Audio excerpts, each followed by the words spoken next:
آج کچھ اہم مسائل ہے جن کی طرف آپ حضرات کی توجہ مبذول کرنا چاہوں گا۔ دو چیزیں ہیں، ایک کو نکاح کہا جاتا ہے اور دوسری چیز کو طلاق کہا جاتا ہے۔ شریعت کے اندر نکاح کو مسنون اور اہمیت والا عمل قرار دیا گیا، ایک ایسا عمل کہ جس کا اللہ رب العزت نے حکم دیا اور پیارے پیغمبر جناب محمد الرسول اللہ صلی اللہ علیہ وسلم نے عملی طور پہ نکاح کر کے اپنی امت کو اس کا درس دیا۔ نکاح چونکہ ایک ایسی چیز ہے، ایک ایسا بندھن ہے کہ جس کے ذریعے سے میاں اور بیوی کے درمیان ایک پیار اور محبت والا تعلق پیدا ہو جاتا ہے، اور نکاح کا جو عمل ہے یہ سب سے زیادہ ناپسندیدہ جو ہے وہ کس کو ہے؟ شیطان کو ہے۔ شیطان جو ہے وہ کبھی یہ نہیں چاہتا کہ میاں بیوی جو ہے ان کا تعلق آپس میں درست رہے، وہ آپس میں پیار اور محبت کے ساتھ وقت گزارے، تو اس لیے وہ وقتاً فوقتاً جو ہے میاں اور بیوی کے درمیان ایسی ناچاقیاں پیدا کرنے کی کوشش کرتا ہے، ایسی بد امنی کی فضا ان کے درمیان پیدا کرنے کی کوشش کرتا ہے کہ یہ ایک دوسرے کو طلاق دیں اور ایک دوسری سے جو ہے یہ علیحدگی اختیار کریں۔ تو اس صورت میں افسوس کا مقام تو یہی ہے، چونکہ ہم ایک معاشرے کے اندر رہتے ہیں، ایک دین اور مذہب ملت کو ماننے والے ہیں، ہم مسلمان ہیں، تو ہمیں چاہیے کہ اگر ہمارے میاں بیوی کے درمیان کوئی ناچاقی پیدا ہو جائے تو اس کو قرآن و حدیث کی روشنی سے حل کیا جائے، یا دیگر جو معاشرے کے بڑے لوگ ہیں وہ دونوں جانبوں سے بیٹھ کر اس مسئلے کو حل کرے۔ ہاں اگر پھر کوئی ایسی صورت ہے کہ وہ مسئلہ حل ہو ہی نہیں رہا تو آخری حل جو شریعت نے بتایا ہے نکاح کو ختم کرنے کا، وہ حل ہے طلاق، کہ انسان جو ہے وہ اپنی بیوی کو پھر طلاق دے، اور طلاق بھی شرعی اعتبار سے دے،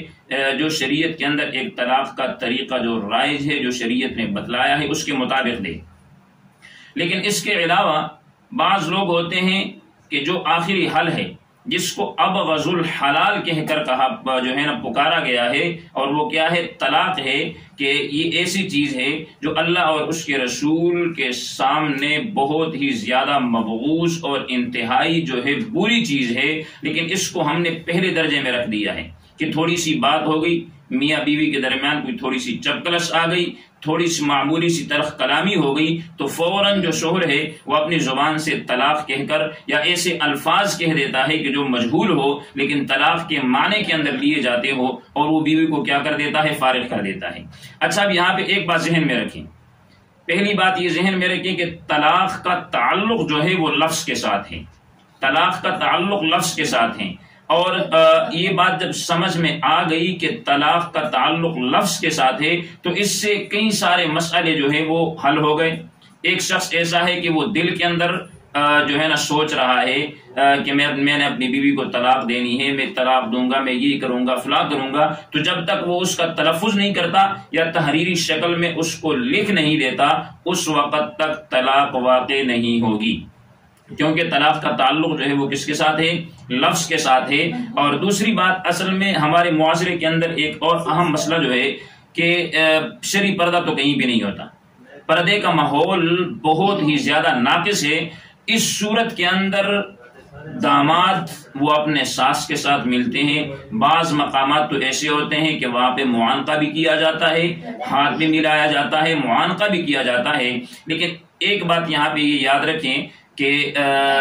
ایک آدمی اگر اپنے ساس جو ہے اس کو شہوت کے ساتھ ہاتھ لگا لیتا ہے تو یہ مسئلہ ذہن میں رکھیں کہ اس صورت کے اندر جو اس کی بیوی ہے وہ اس پر حرام ہو جاتی ہے، بیوی کا مسئلہ اس کے ساتھ مکمل طور پہ جو ہے وہ ختم ہو گیا ہے۔ تو اس لیے ان چیزوں سے بچنا یہ لازم اور ضروری ہے، اور اگر طلاق کے متعلق کوئی مسئلہ کہہ دیا،